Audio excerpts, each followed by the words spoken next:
Hi there, in this tutorial we are going to use all the techniques we've used so far to create this. There's a little bit of quick selection, a little bit of select a mask, a little clipping mask, and we should get the text to interact like this. All right, let's get started. First up, let's go to File, let's go to Open, and in our exercise files there's one called Text Interaction 01.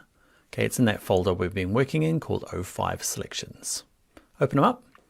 Now this one is a PSD rather than a JPEG. Why? It's because that I wanted to use a specific font and for us all to use the same font. And because all machines are different, you're probably not going to have this particular font's called Lust. If you want to, you can just obviously click on this layer and hit delete and type out your own text. But for the moment while you're practicing, let's just work with this font here. What I did is you can right click text here and say convert to shape. It's not appearing there. And it just turns this font here into a shape rather than editable text. So that means it loads on your machine, but you can't change it. You're stuck.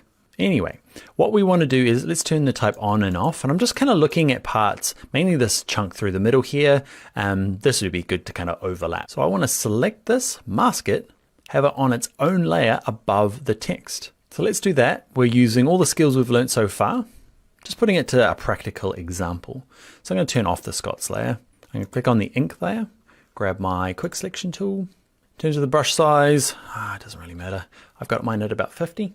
I'm turning this on and off to see how far I need to go up and down. So I'm going to grab most of that. I'm going to grab most of this. What do I want? Can you see I could go through and keep selecting this, but I don't need it because the text is not gonna, maybe I will just for good measure. Add it to it, doesn't really hurt. Okay, you're just trying to work out what you need from this to be above. Perfect. So I've done a selection from it. Now, if I just added a layer mask now, it's gonna kind of work. It's not what I want. I'm gonna do one extra step first. I'm gonna undo that. I'm gonna duplicate this layer. So I'm gonna right click it, say duplicate, and this is going to be top ink 01. So I've got two of them now.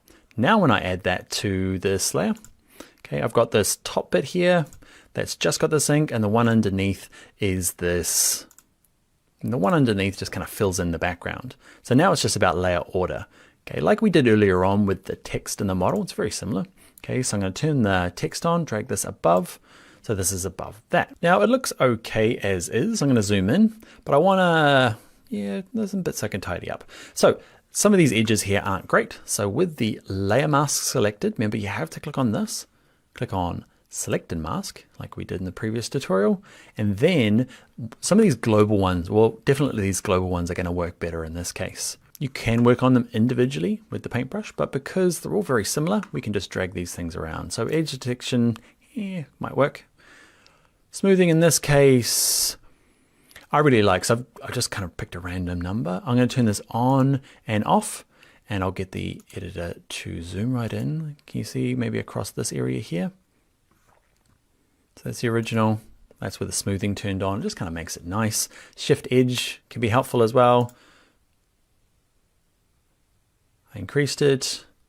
Actually, I want to decrease it. So that's it now. That's it before. That's it now. It's a little nicer. I'm going to click OK. Awesome. So I've got that layer. The mask is pretty good. And I'm going to work on a couple of other parts. And there is some bits we're going to do when we start shadowing the background to kind of make it fit in. So you can skip ahead the next minute or two, okay, while I do the rest of these. So what else do I want? See this big sticky thing here? I want that to be above the S. So what I'm going to do is I'm going to do the same thing as before. I'm going to turn this top one off just to make things a little easier to look at. I'm going to duplicate the ink layer. Duplicate layer. You're going to be called top ink 02. Great. Might as well move it to the top. So with this layer selected, quick mask tool, I'm going to grab all of that, turn this on. Actually, it's probably better underneath it for the moment, so I can turn the text on and off. That's probably what I want. Great. So I'm going to turn them all off except for this guy here. I'm going to add you to a layer mask. He's going to be above my text. Turn the text on. And there he is there. Now in my haste, I selected too much because I don't want it above the H. So I'm going to paint out that selection. And this is going to bring in some of our techniques that we learned earlier on. Remember we were able to paint directly on the mask with black and white to either show or hide things. So on my mask, I'm going to grab my black paintbrush. So there he is there, paintbrush. Do I want it to be black? I do. I want it to be black. I'm going to make sure my opacity is at 100%, and I'm just going to paint out. Mine's a bit of a fuzzy brush there. It doesn't really matter in this case. You can see it kind of starts bringing through the S. So I'm going to undo that a couple of times, step backwards, and I'm going to go to my brush size, and I'm just going to have the hardness up a lot higher so that I can paint this out. There you go, H. There's a lot of toing and froing. Now with that mask selected, I can go to select a mask, and I'm going to zoom in. Now again, I'm going to crank up the smoothing. You can see it just made it nice. I'm happy with that. Shift edge in a little bit. I'm happy with that as well. What we'll do here though is we'll show you, see this one that says remember settings? It just means it's gonna, every time I load this back in for the subsequent mask that I'm gonna do, it's gonna remember that kind of smoothing and that kind of shift edge. Handy. Zoom out. And let's go through and do the last bit. So I'm gonna turn both of them on. It's looking kind of cool. Now I'm gonna turn these two both off. And what am I going to do next? I'm going to do this kind of like this bit that blobs out and this little stalk thing. So duplicate the layer, right click, duplicate, top. I called the other one link. You noticed I didn't. Okay, top ink 03.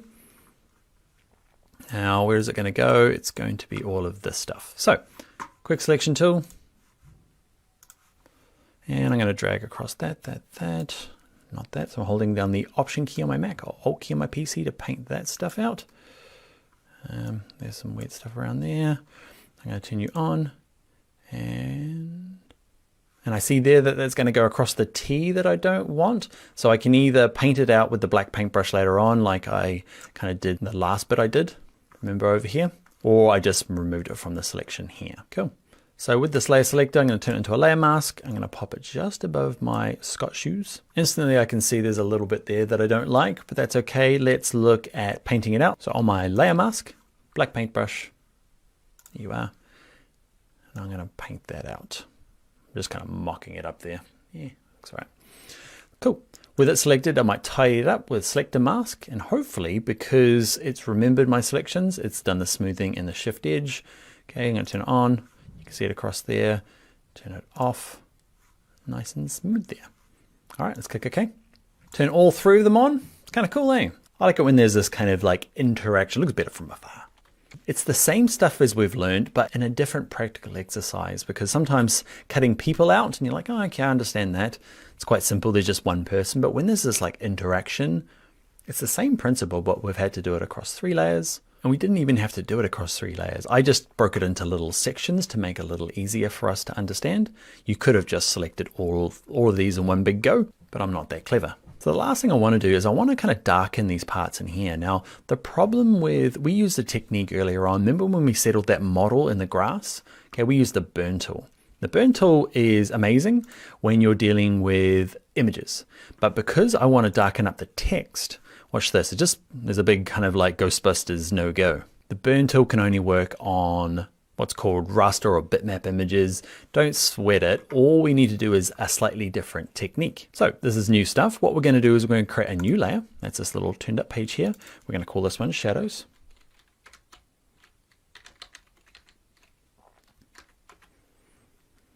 I'm going to grab my paintbrush. I'm going to pick a color. So I'm going to click in here. Okay, my foreground color, make sure it's down at black. I'm actually going to maybe pick a slightly warmer, maybe in the pinky space. Where's my pinky space? Just to match because it's kind of pink in the background there.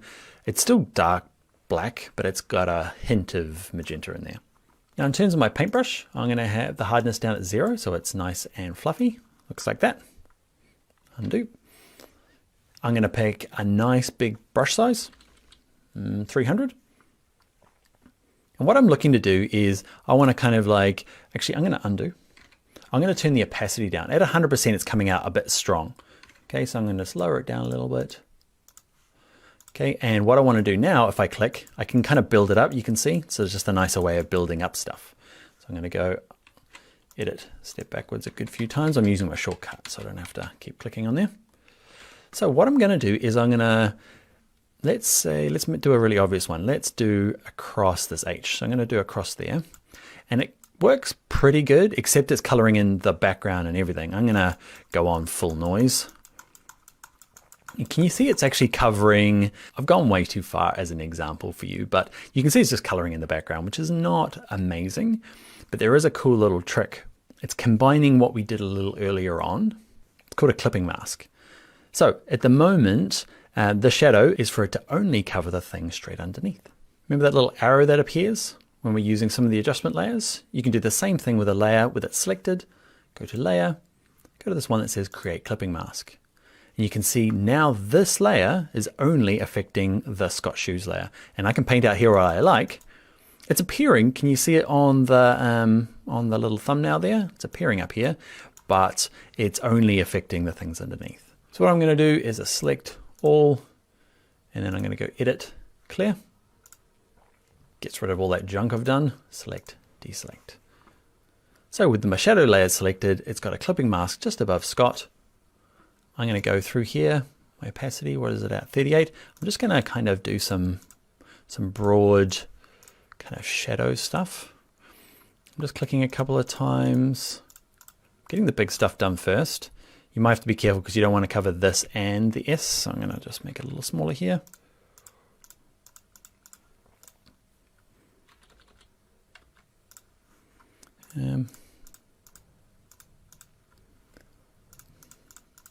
Clickety click. If I miss anything, probably. You guys are all watching me. Cool, so I'm getting this in. I'm actually gonna go double down, get a smaller brush. I quite like the big broad stuff first, and then get in the smaller, I'm getting a smaller brush and just kind of, I like it quite sharp where it exactly comes out, but then gets more fluffy, Clicking and dragging. Clicking, clicking, clicking and dragging.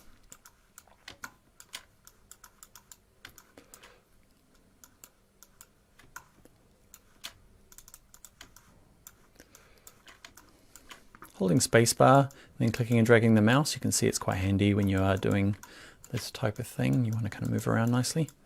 If you've been avoiding shortcuts so far, you might finally get here today.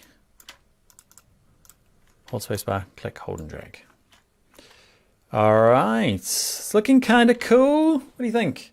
I'm liking it. I do realize you can't read the word shoes, but we're going for like abstract cool. It could be like a nice big graphic for the front cover and supported with maybe a logo that kind of helps define the text a lot.